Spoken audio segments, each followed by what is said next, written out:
Alrighty then, let's take this opportunity to move away from Baudrillard, notably being the, shouldn't just named it a Baudrillard channel, but no, we're gonna branch out a little bit, but not all too far. We're gonna go to Foucault, once again, to the history of sexuality. And this might be an odd place to go, because this, you know, was not, should run through them chronologically, I guess, supposedly, but I have a very specific reason as to not do that. Notably, I really like this book, or these books. And Foucault changes so much across time, it's almost okay to look at his books in any kind of order. So for anyone who hasn't read it yet, you know, you won't be totally lost if you start reading some of his stuff that comes later as opposed to the earlier stuff, with some exceptions, however. Notably, it's probably best to read Madness and Civilization before reading The Birth of the Clinic. But, you know, those are two complicated texts. If you want to start there, more power to you. So this is a really fantastic book, the introduction here, the first volume. And it's nice and short, which is always good, but it is by no means easy. And to kind of preface it, to give a pretty general look at what Foucault is doing here, is he's trying to rethink the hypothesis that humankind, or humans at least as we consider them in the West, have been historically repressed. For Foucault, that's not the case, or that certainly has not been the case. So before really starting from the beginning, I'm going to jump a few pages in, because he has a question that he frames in such a way as to give a very eloquent introductory statement as to what this book is going to do. He says, "The question I would like to pose is not, why are we repressed, but rather, why do we say, with so much passion and so much resentment against our most recent past, against our present, and against ourselves, that we are repressed?" So Foucault takes this book as an opportunity to think about the way in which sexuality did not suffer some kind of repressive, or did not get repressed under the aegis of some kind of homogenizing political or societal force, but rather how there was actually an explosion of sexuality at the time that we located a certain degree of repression in it. So in many ways, this is a direct response to Freud. However, critiques against Freud are difficult to mount because he does change, and really all of his books are kind of reimaginings of his previous books, and he does speak to himself.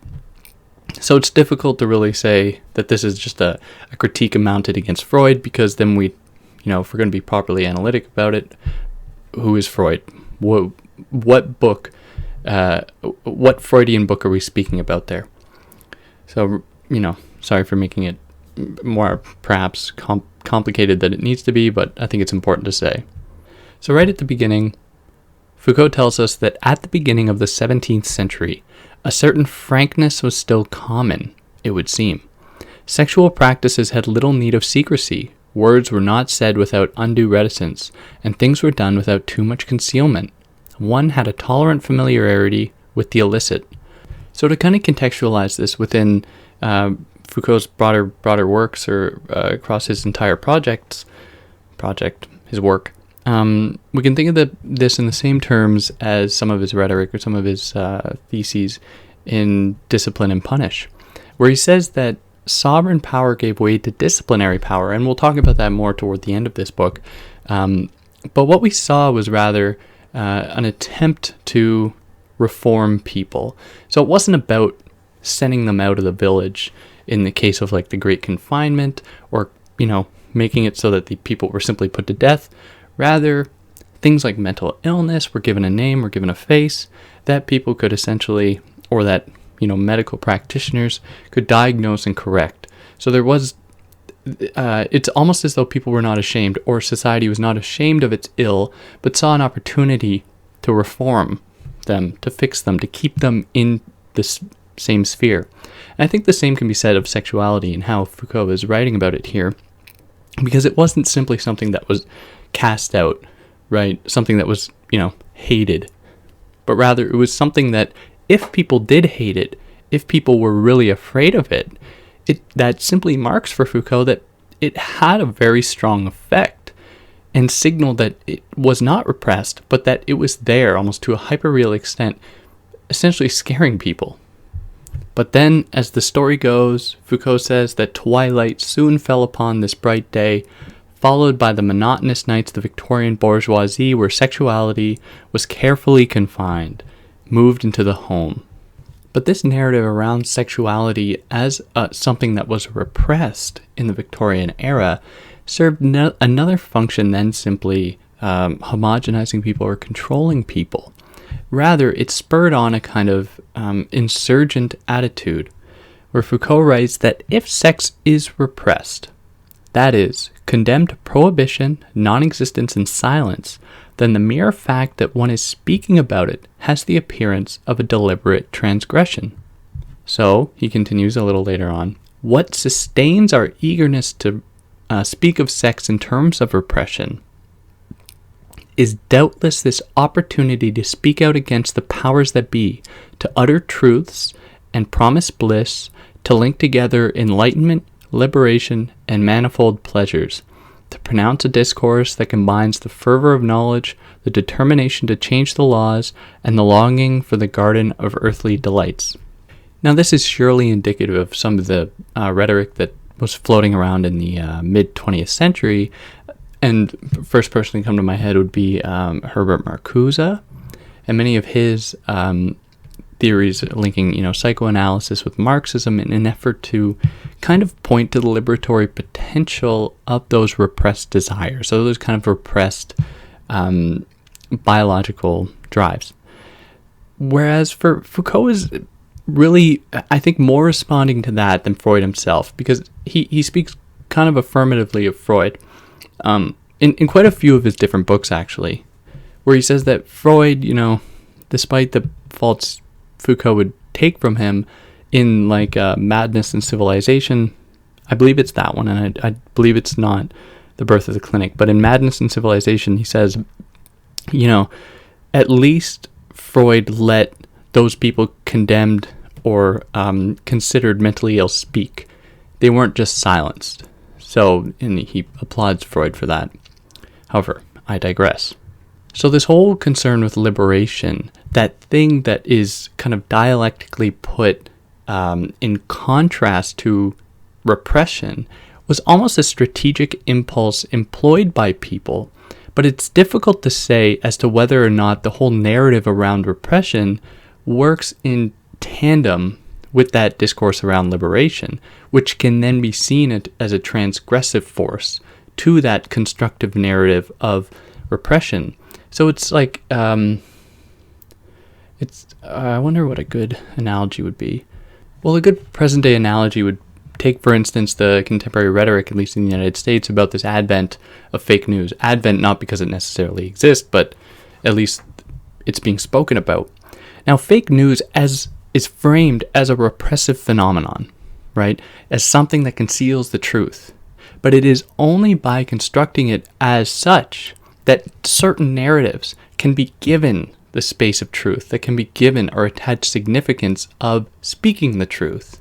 So certain conservative voices then are capable of giving themselves a degree of legitimacy, and I don't want to be so dismissive, even though in my heart of hearts I absolutely think this way. But those people that align themselves on the extremely conservative side with the current president push this narrative of repression, and they do it as a means to avoid actually engaging in, at least this is what I think in relation to Foucault here, perhaps they refuse to engage in meaningful dialogue because, they're rhetorical masters, or they stonewall you. And instead of actually engaging in meaningful dialogue, they just construct the narrative that everyone else is telling lies, therefore we are telling the truth type thing. I believe sexuality is doing the same thing here.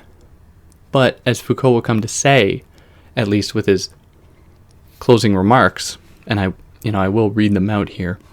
The final words that he leaves us with this book is that the irony of this deployment is in having us believe that our liberation is in the balance. The deployment being that of sexuality, or associating it with liberation for some reason. So it's for that reason that sexuality was actually gaining something kind of traction, and it was able to develop itself to the extent that we could attach to it various kinds of significatory liberatory practices or ideas that gave it even more authority than it ever had. So all this culminates into Foucault giving us essentially three theses or three concerns. The first goes as follows. Is sexual repression truly an established historical fact? Okay. Number 2, do the workings of power, and in particular those mechanisms that are brought into play in societies such as ours, really belong primarily to the category of repression? And then number 3, did the critical discourse that addresses itself to repression come to act as a roadblock to a power mechanism that had operated unchallenged up to that point? Or is it not in fact part of the same historical network as the thing it denounces, and doubtless misrepresents by calling it repression? So Foucault has a problem with each of these kind of three hypotheses that, repression is something mobilized by power. Whereas Foucault wants to think instead how power multiplies things, actually. Power explodes things, explodes discourse, brings things out into the open. Because otherwise, if we are caught in a conundrum where we believe power to be something that represses, or power to be something that conceals, I believe Foucault would say we are missing our mark. We are failing to recognize that no such thing would exist. Rather, we are operating at the level of the capillary, right? So the capillary, thinking of maybe arteries, is almost like a web of power relations, right? And they're so infinitesimal that they can't be seen in the way that sovereign power once was, where there was a very clear locus of power. Now we have a network of power relations, or as he says it, the polymorphous techniques of power. So moving into the first chapter, the incitement of discourse. Oh, did I just lie? No. Yeah, the incitement to discourse, sorry. Foucault tells us that in contrast to the repressive hypothesis, or the idea that sexuality was repressed, or is repressed, he says that there was a steady proliferation of discourses concerned with sex, specific discourses different from one another both by their form and by their object, a discursive ferment that gathered momentum from the 18th century onward. Now I must say that as I'll move through the other volumes of this, the history of sexuality, volume 1, 2, and 3, and I'm waiting for the fourth one. It hasn't been translated, so I don't know. Maybe I'll try to slap together a shitty translation. I can find it, put it somewhere. But he does question himself to some extent in the second and third volumes. So he speaks here about how there was kind of an explosion of sexuality, but then he traces it back to the Greeks in the second and third volumes and kind of rethinks his thesis. It doesn't change too much. Well, it depends who you're asking, but there are some differences there. So that's just kind of to prepare you for what may come with the following discussions, one-way discussions. So sex, or the act of sex, is a thing that exists, I will say, as like a natural phenomenon, something that humans do. Whoever they do it with is, that's when you get into the realm of ideology. But the act of coitus occurs. But of course not for everyone. I don't want to normalize sexuality like that. But Foucault is interested in the way that it kind of entered the realm of discourse. So what occurred for it to enter discourse, and then for that discourse to be exploded? So what he says is that discourse, therefore, had to trace the meeting line of the body and the soul, following all its meanderings, Beneath the surface of the sins, it would lay bare the unbroken nervure of the flesh, under the authority of a language that had been carefully expurgated so that it was no longer directly named. Sex was taken charge of, tracked down as it were, by a discourse that aimed to allow it no obscurity, no respite. So sex as a natural thing was transformed into discourse.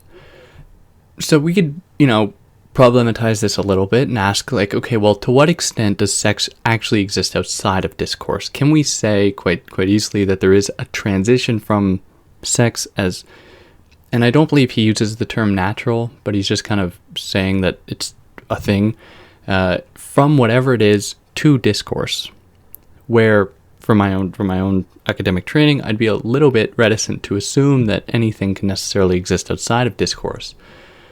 But maybe we'll unravel that, or I'll think of a way to solve that here.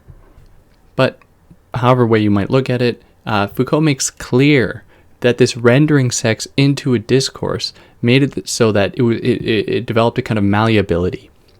So he says, not only will you confess to acts contravening the law, but you will seek to transform your every desire into discourse. And this all came down to, as he says, the nearly infinite task of telling oneself and another as often as possible everything that might concern the interplay of innumerable pleasures, sensations, and thoughts which, through the body and the soul, had some affinity with sex. So I want to jump ahead here a little bit to try and clarify what he means. So it seems as though, and this is the illustration that he gives us a little later on, or sooner than later, really, he makes the distinction between sex and sexuality. So keeping in mind what I just read, or what I just discussed pertaining to Foucault's thoughts about sex as entering discourse to some extent, or entering the place of sexuality, he says much later on in the book, in my version, page 157, and the reason that I'm bringing this up is because, I'm trying to construct a clear linear narrative here to kind of make it less confusing, but I'll probably make it more confusing. But he says much later on that we must not place sex on the side of reality and sexuality on that of confused ideas and illusions. Sexuality is a very real historical formation. It is what gave rise to the notion of sex as a speculative element necessary to its operation. Okay, this is, in my mind, exceptionally difficult to grasp, but keeping in mind what I had said earlier, pertaining to the way that there was a notion of repression constructed almost to give sex a superior position in its liberatory potential, it seems as though we construct a narrative around sexuality in order to suggest that there is a kind of originary point, notably sex itself. So it's as though we can dig through all the stuff pertaining to sexuality in the form of discourse or whatever form it takes to get at some kind of real sexual function or some kind of real biological imperative. But for Foucault, that's not what's going on here. And he certainly doesn't want it to seem as though sex is some kind of real thing that exists in nature and it's simply a matter of us trying to get back to that. Rather, he's interested in the way that the two, both sex and sexuality, in many ways constitute one another, where even the notion of sex as a thing that exists naturally can only exist if we've developed various axioms pertaining to the notions of sex, naturality, biology, liberation, anything like that can only actually be arrived at through the act of discourse or reason or anything like that. So I thought it was important to bring that up, but now I'll jump back. So all this proliferation around sex did usher in something of a kind of mechanism of control, but we would be wrong to think that it was there were techniques of control employed by a single locus of power. Rather, Foucault makes clear that sex was not something one simply judged. It was a thing one administered. It was in the nature of a political potential. It called for management procedures. It had to be taken charge of by analytical discourses. So we can think of this transition from a kind of sovereign exertion of power over sex to this administered life form, administered life. I think of Adorno here, but a kind of control at the capillary level. And I think of an image that might make it clearer. If we think of a sandbox, for instance, where someone is playing in a sandbox, let's assume a child, they are defined by the parameters set forth within that sandbox. Now, if someone would come to the child and say, I'm going to make your sandbox 1,000 times bigger. And I might throw some things in there, to make it more fun. And you will be given essentially free reign. You might not even have the time in your life to explore every part of the sandbox. It would seem as though, from the perspective of the child, because the parameters of the sandbox suddenly go out of view, or the borders of it suddenly go out of view, that the sandbox is the world itself, and it is a liberatory space for that very reason. It no longer has those boundaries. Yet only from looking from the outside to some extent, and I don't want to necessarily say that there's, a very clear distinction in the case of sexuality between an inside and an outside, or rather just humor my analogy or my metaphor here. From the outside, we certainly know that there are still these parameters in place. However, they take pernicious form to the person inside of them. They can no longer see those borders. They are essentially invisible. So sex then, for Foucault, became a police matter in the 18th century. So this act of policing, as Foucault makes clear, was a policing of sex. That is, not the rigor of a taboo, but the necessity of regulating sex through useful and public discourses. And then in this entire explosion of sexuality, and this is a thing he really develops in his last chapter, we see the emergence to some extent of this thing called a subject, because the subject was able to take control of their discourse and through that determine themselves as such, notably as a subject that could navigate the world freely as long as they remained within the parameters of the discourses set. So the question then became around the topic of populations, and populations are essentially masses comprised of individuals. Then you see the emergence of statistics and all these types of things, or as Foucault says, at the heart of this economic and political problem of population was sex. It was necessary to analyze the birth rate, the age of marriage, the legitimate and illegitimate births, the precocity and frequency of sexual relations, the ways of making them fertile or sterile, the effects of unmarried life or of the prohibitions, the impact of contraceptive practices or these notorious deadly secrets, which demographers on the eve of the revolution knew were already familiar to the inhabitants of the countryside. So to think about this in a kind of pragmatic way, Foucault turns to secondary schools of the 18th century.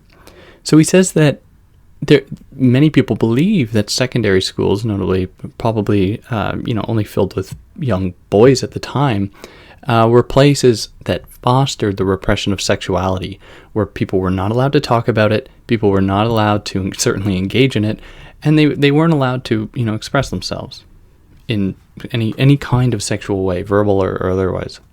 But of this, Foucault says that one only has to glance over the architectural layout, the rules of discipline, and their whole internal organization. The question of sex was actually a constant preoccupation, not something that people were repressing, or that they were repressed and this was an institution indicative of that repression. So, for example, the space for classes, the distribution of the dormitories, with or without partitions, with or without curtains, the rules for monitoring bedtime and sleep periods, all this referred in the most prolix manner to the sexuality of children. So all of these institutional practices, how they partitioned off rooms in certain ways, this can also be seen in the home, where children are essentially partitioned off from the sexually active parents. Now, for Foucault, that would mean that do they not want the children to be engaging sexually, or was there the fear that they'll recognize something in the act of sex itself? So there was a societal fear that people would realize that sex is something that is actually fostered, harnessed, even in its negation by these institutions. And to close off this chapter, Foucault brings up a possible rebuttal that someone might have.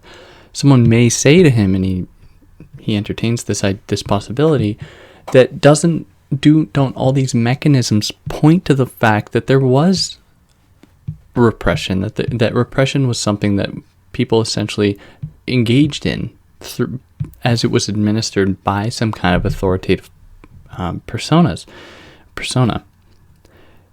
And Foucault responds to the question with a series of questions, and they go as follows. Does it not partake of the injunction by which discourse is provoked?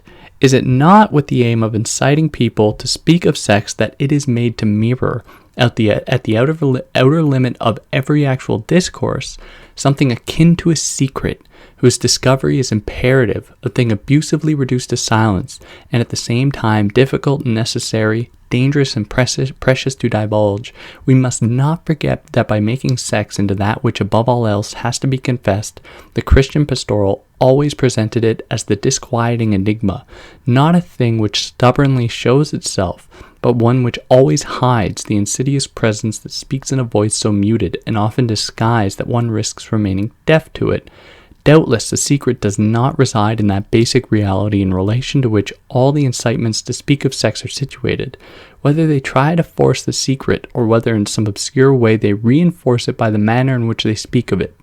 So what all this comes down to in his concluding remark to this chapter is that what is peculiar about modern societies, in fact, is not that they consign sex to a shadow existence, because that would mark a kind of repressive hypothesis and affirm that repressive hypothesis, but rather that they dedicated themselves to speaking of it ad infinitum, while exploiting it as the secret, giving it even more kind of explosive potential.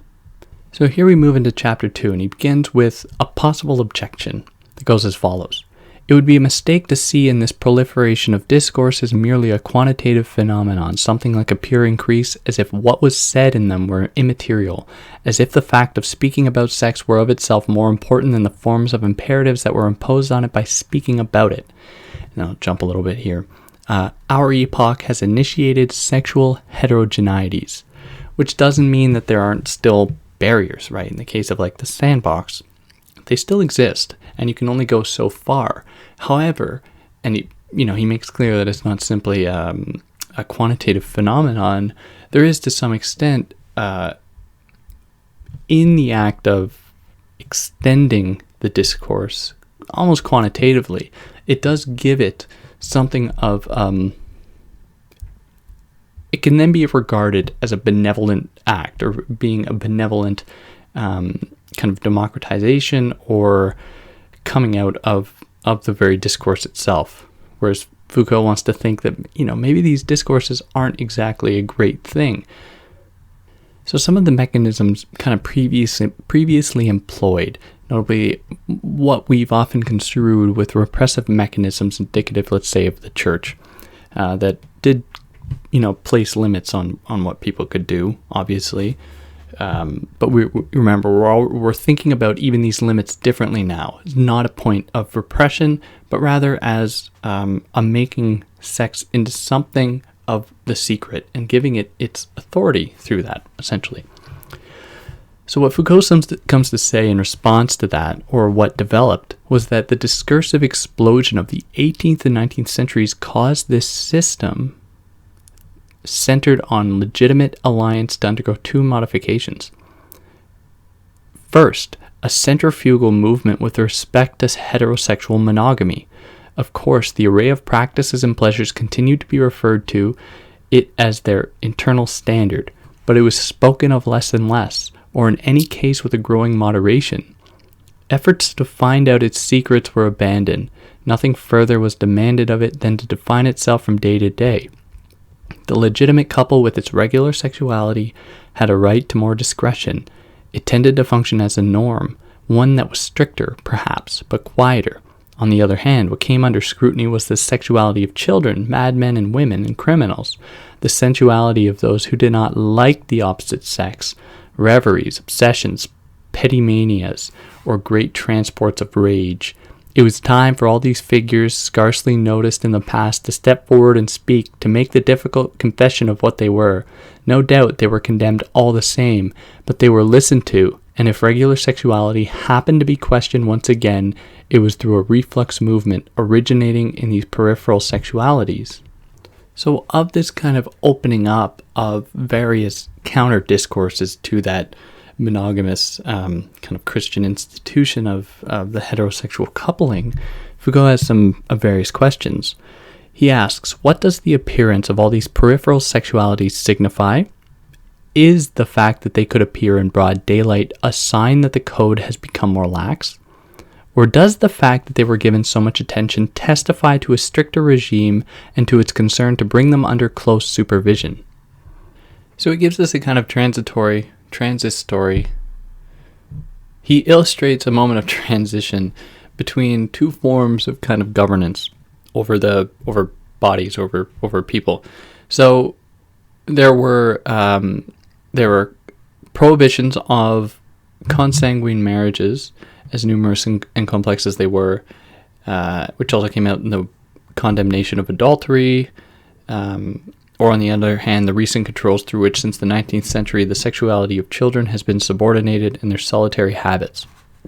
So between these two different forms, the one kind of outlined just prior to this, through like the church or through anything like that, over what constituted a heterosexual coupling in the form of like monogamy or whatever other institutions were necessary for the realization of the institution of the marriage. We had that and the disciplinary control that sprouted above that, and then he gives us the case of the sexuality of children. So what he says very clearly is that it is clear that we are not dealing with one and the same power mechanism between these two phenomena. Jesus.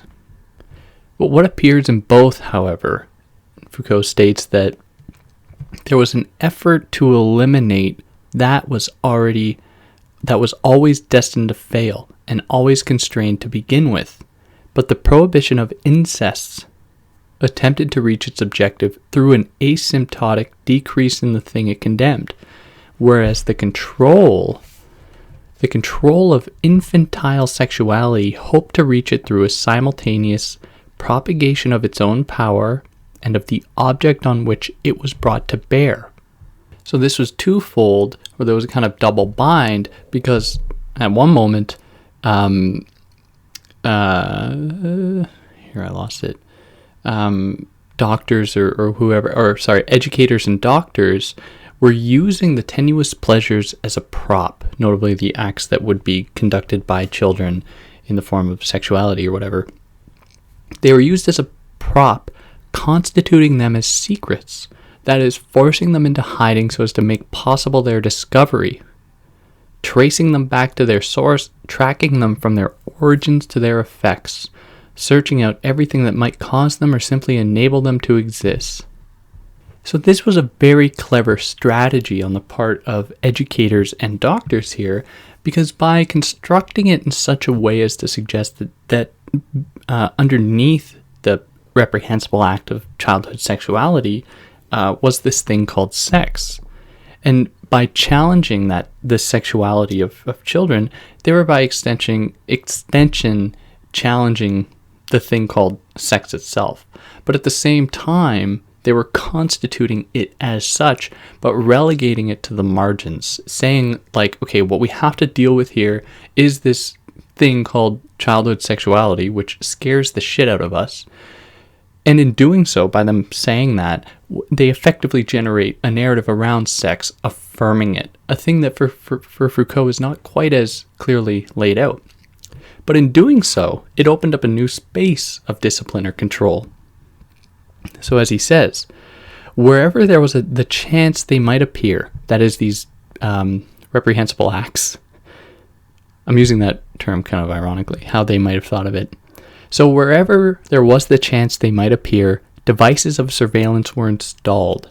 Traps were laid for compelling admissions, inexhaustible and corrective discourses were imposed, parents and teachers were alerted and left with the suspicion that all children were guilty, and with the fear of being themselves at fault if their suspicions were not sufficiently strong. They were kept in readiness in the face of this recurrent danger. Their conduct was prescribed and their pedagogy recodified. An entire medico-sexual regime took hold of the family milieu. So like the proliferation of discourse around sexuality that allowed people to exist in an ever-growing sandbox, disciplinary powers also multiplied. So what always relying on this support, Foucault tells us, power advanced, multiplied its relays and its effects, while its target expanded, subdivided, and branched out as well. Because it had to meet the demands of that very discourse around sexuality that exploded, right? So the way that discipline worked out was, as I think I've already made pretty clear, it went from the single point of power to a more bureaucratic, administrative type form of authority or power. So now we'll move into the second kind of strategy employed. So he begins this one by saying, this new persecution of the peripheral sexualities entailed an incorporation of perversions and a new specification of individuals. So to think about this today, we can think about the DSM, right, the Diagnostic Statistical Manual, that codifies, recognizes, and then mandates and controls all kinds of what I think would fall under the umbrella of Foucault's term here, perversion. Of being those things that were recognized, and in their recognition, that is the expanding of the sandbox, but then only recognized so that, satellites can be put above the sandbox so that it can be controlled and watched and mandated. So then Foucault thinks about this in terms of homosexuality. And this was, I assume, hit pretty close to home for him because he was a gay man in a time where the DSM recognized homosexuality as being a mental disorder. So Foucault went the majority of his life, and I think it was up until his death almost, or just around that time, that he was recognized by the state, by the medical institutions as having a mental illness by being gay. So there's something to be said about him writing. Not to say that he could only write about that because he was gay, or that he only found it important because of that. But he was really speaking to something, truth to power here, I think. So for a very long time, those people that engaged in homosexual acts before it was given that name were simply sodomizers, right? They were just simply people that were, almost subhuman to some extent. So as Foucault says, the 19th century homosexual became a personage, a past, a case history, and a childhood, in addition to being a type of life, a life form, and a morphology, with an indiscrete anatomy and possibly a mysterious physiology. This was because absolutely nothing in his life, nothing in their life could be affected, or nothing in their life was separate from their sexuality. So no matter how someone acted, because they've been given that title, and we can apply any title to this. Certainly today with the way that with the advent of trans rights, how people believe it to be a political move, where people suggest that the only reason that trans people are like that is because of their being trans, of their fighting for their rights is because they're trans, and then fit some kind of left-wing George Soros agenda or something like that. And Foucault is really speaking to that here, because anything that is derivative to or viewed as such from the norm, and perhaps in this case, we think of the cisgender heterosexual subject, happens to also be white. Anything that deviates from that is then existing in a world, or then conducts their life based solely on what was regarded as that perversion or that distinct characteristic of themselves. So what we have then, as Foucault tells us, was that homosexuality appeared as one of the forms of sexuality when it was transposed from the practice of sodomy onto a kind of interior androgyny, a hermaphrodism of the soul. The sodomite had been a temporary aberration. The homosexual was now a species. Or the way that, we could think about this in terms of one of Sarah Ahmed's really nice dictums in Queer Phenomenology, where those people that don't fit or don't subscribe to the general narrative because of their body or because of their any reason are viewed as oblique, and for that reason have to navigate the world in such a way as, it makes it rather difficult for themselves. And from the outside, I think, locating that in relation to Foucault, there is an attempt to regard those people as only acting as such because of the way that they are, or them being that category, as opposed to, of course, the disciplinary effects or the disciplinary sanctions imposed on such bodies by a repressive mechanism. So then we can enter here into the third point, where he starts out by saying that more than the old taboos, this form of power demanded constant, attentive, and curious presences for its exercise. It presupposed proximities, it proceeded through examination and insistent observation. It required an exchange of discourses through questions that extorted admissions and confidences that went beyond the questions that were asked. So this, let me see. Right. And conversely, since sexuality was a medical and medicalizable object, one had to try and detect it as a lesion, a dysfunction, or a symptom in the depths of the organism or on the surface of the skin or among all the signs of behavior. Now, this is indicative of the general logic that Foucault is kind of trying to rally against throughout all of his books to some extent, kind of the project of the Enlightenment. Because there's a moment in Birth of the Clinic when there's one chapter titled Open Up a Few Corpses, where there was suddenly this kind of odd desire to get into the secret recesses of the human body in order to apply various, direct meanings, supposedly, to various ailments, right? Not to say that, the development in medical technology is a bad thing, but it did usher in a new form of kind of a disciplinary panoptic gaze.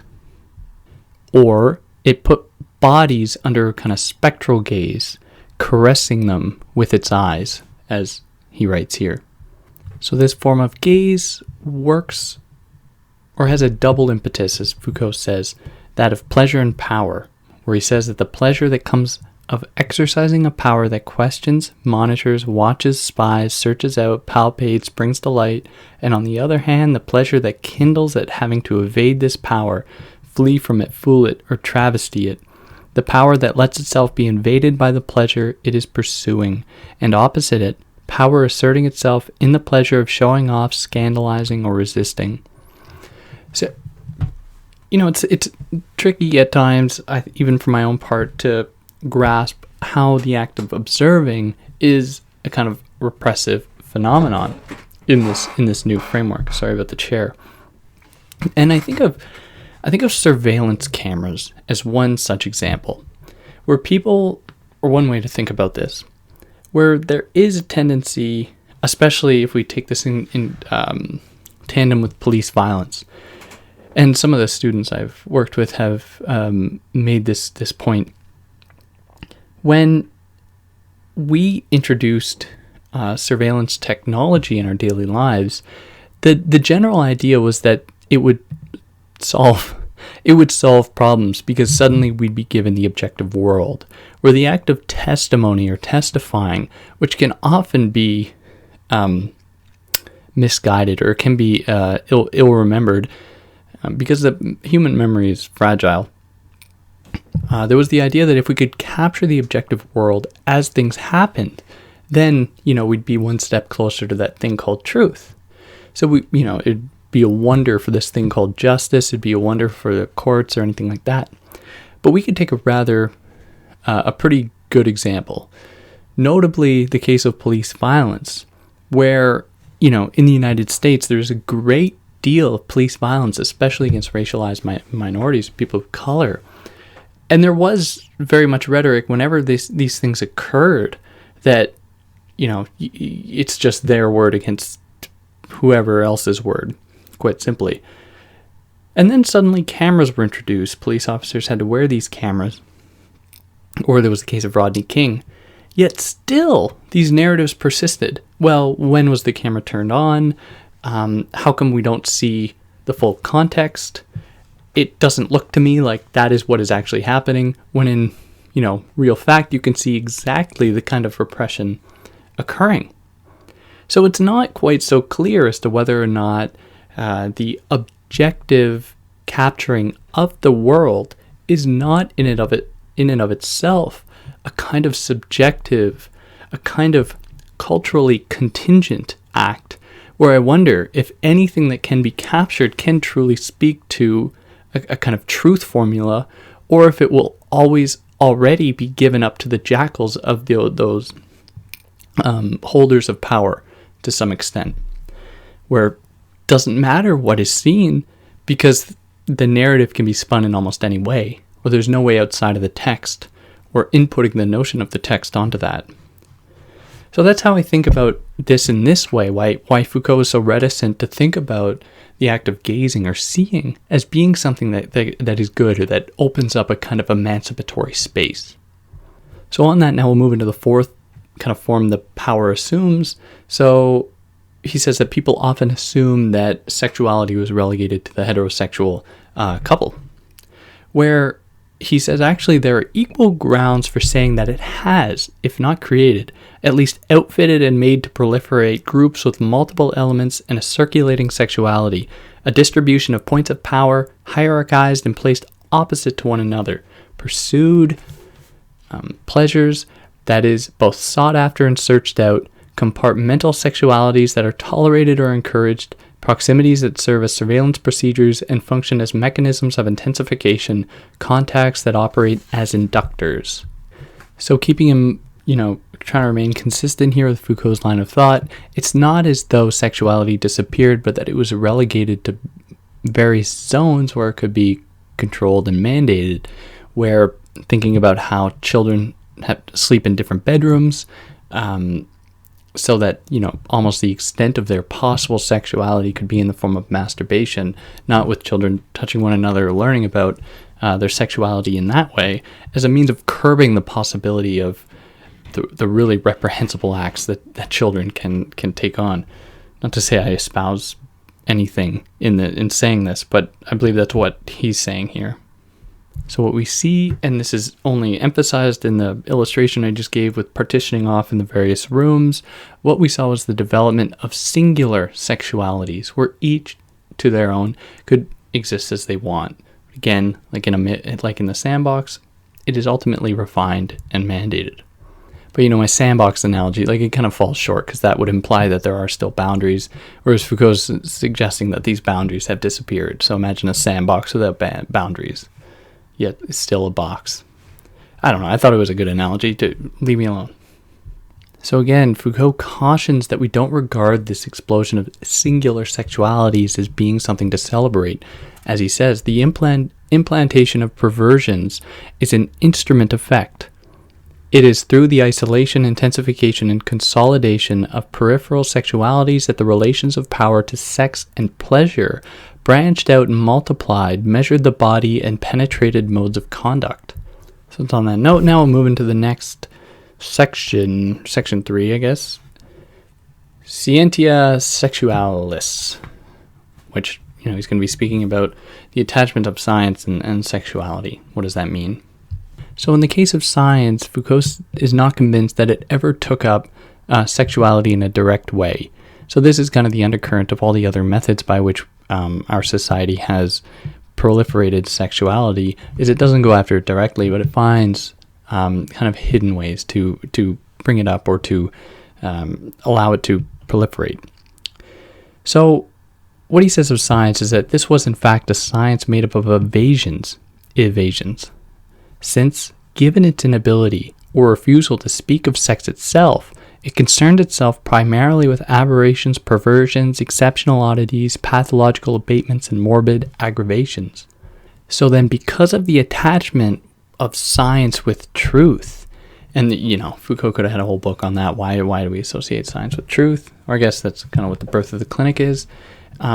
He says of this, because of that attachment, It stirred up people's fears to the least oscillations of sexuality. It ascribed an imaginary dynasty of evils destined to be passed on for generations.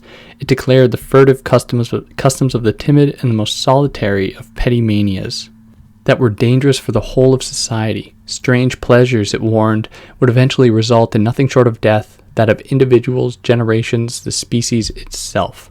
So then sex became attached to biology, to the body. So in the name of a biological and historical urgency, it justified the racisms of the state, which he has a whole other kind of conversation about, which at the time were on the horizon. It grounded them in truth. So this whole discourse around sexuality through science was an effort to constitute sex as a problem of truth, to make it a matter of truth or falsity. So the important thing, as Foucault tells us in this affair, is not that these men, doctors or what have you, shut their eyes or stopped their ears, or that they were mistaken. It is rather that they constructed around and apropos of sex an immense apparatus for producing truth, even if this truth was to be masked at the last moment, or relegated to the recesses of secrecy, as we were speaking about it earlier. So there have been for Foucault two great procedures for producing the truth of sex. So the first one, indicative of China, Japan, India, Rome, and Arabo-Muslim societies which endowed themselves with an ars erotica. So in the erotic art, truth is drawn from pleasure itself, understood as a practice and accumulated as experience. Pleasure is not considered in relation to an absolute law of the permitted and the forbidden, nor by reference to a criterion of utility, but first and foremost in relation to itself. It is experienced as pleasure, evaluated in terms of its intensity, its specific quality, its duration, its reverberations in the body and the soul. So this is a really important point, and let's put a pin in that for a moment and move on a little bit, but I'll come back to that. So then in opposition to this, in the West, we don't have this kind of ars erotica. In return, it is undoubtedly the only civilization to practice a scientia sexualis, or rather, the only civilization to have developed over the centuries procedures for telling the truth of sex, which are geared to a form of knowledge power strictly opposed to the art of initiations and the masterful secret. I have in mind the confession. So, to go back to that first point, I want to present a dichotomy that he establishes later on. And it could be a little earlier as well, but there's a really crucial point in the last chapter. So keeping in mind the way that he framed the Occident, or the Orient, which is a romantic view, and I would problematize that, but for now, if we just accept it, he says later on page 157 in my edition, so really toward the end, the rallying point for the counterattack against the deployment of sexuality ought not to be sex desire, but bodies and pleasures. So I believe that the second formulation, that is bodies and pleasures, resonates well with how he constructs those, or how he conceives of those cultures that engage in what he calls an ars erotica, or that attachment of truth to pleasure itself. So bodies and pleasure are really what interests him, kind of the thing that makes the world go round, not the mandated, controlled form of sex desire, which will always only speak to power, will only belong within the paradigm of a system of power to some extent. So I brought that up in hopes of making it a little clearer, but I may have made it worse. But anyway, that's what we have here. So he says that in the second formulation, that is the one that governs the West, we have a system of confession. We live in a society of confession. So this is really just Nietzsche, especially the genealogy of morality, where Nietzsche says this kind of slave morality is seeped in to some extent and has made, man forget how to love himself, or made the human forget how to love themselves. And instead, people always feel guilty. People always feel like they aren't good enough, whether it's to God or the state in the Hobbesian sense, or like Leviathan. What we have is a society where people can't be great because they feel constantly indebted to something else. So that is what we have here in this confession situation. So for Foucault, the confession became one of the West's most highly valued techniques for producing truth. We have since become a singularly confessing society. The confession has spread its effects far and wide. It plays a part in justice, medicine, education, family relationships, and love relations, in the most ordinary affairs of everyday life, and in the most solemn rites. One confesses one's crimes, one's sins, one's thoughts and desires, one's illnesses and troubles. One goes about telling with the greatest precision whatever is most difficult to tell. So that he says, speaking to Aristotle, Western man has become a confessing animal, no longer a political or social one, but a confessing one. So we have this need to confess because we've established through this explosion of sexuality, we've been able to relegate various singular sexualities to the positions of falsity, to the positions of deviance, to anything like that, so that in order to not to emancipate people or to give options, but to hone in and construct a narrative around what is proper by saying what is improper. But how does it actually have this affinity with truth? How does the confession speak to truth? Well, Foucault tells us that confession frees, but power reduces. So here already we can hear echoed what he was saying at the beginning of the book about this explosion of sexuality, how it was part and parcel of this kind of scientific apparatus. So confession frees, but power reduces one to silence. Truth does not belong to the order of power, but shares an original affinity with freedom. Traditional themes in philosophy, which a political history of truth would have to overturn by showing that truth is not by nature free, nor error servile, but that its production is thoroughly imbued with relations of power. The confession is an example of this. So he continues a little later on, the confession is a ritual of discourse in which the speaking subject is also the subject of the statement. It is also a ritual that unfolds within a power relationship. And because truth, knowledge, that truth-knowledge paradigm only works within power to some extent, some kind of formulation of it, then we are seeing the formation of a truth claim, of kind of truth phenomenon here. So then what interests Foucault is the transition from the confession as a religious phenomenon, something that, in the Christian way, the Catholic way, went from that to science. How did science take up the confession in this way? Because as we've established, at least if we accept what Foucault is saying, confession spoke to truth. So how did science capitalize on that?